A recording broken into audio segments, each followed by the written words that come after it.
provide mostly support for people with acquired brain injury and those affected by it. So it's not just people with brain injury, but anybody who knows somebody with a brain injury and it affects them. So caregivers, family, friends, we have support groups for them, because what happens is somebody with a brain injury is a little bit different after. They're not the same person as they were before.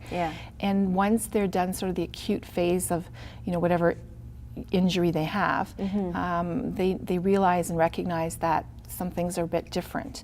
And sometimes it's hard to come to terms with that. And so people who take care of people with a brain injury also have difficulty coming to terms with that. And so the support groups are made up of people in the same situation. They may have a son or daughter or husband or wife who has a brain injury, and they come together once a month and talk about different things.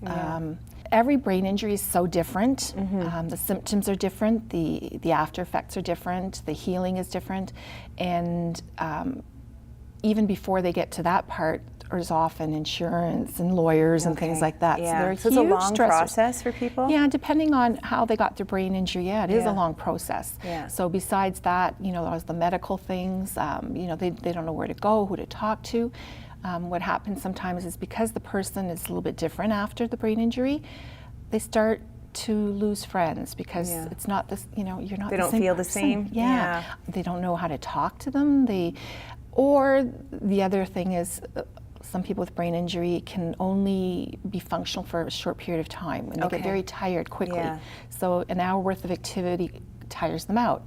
So therefore, let's say you used to go to the movies with your friends. All of a sudden, you can't go to the movies because... So what you can handle is so different. Right. Loud noises, too many people, so they won't go to parties because there's too many people there. So then the friends start saying, well, I mean, there's not a whole lot I can do with you, and they start dropping off.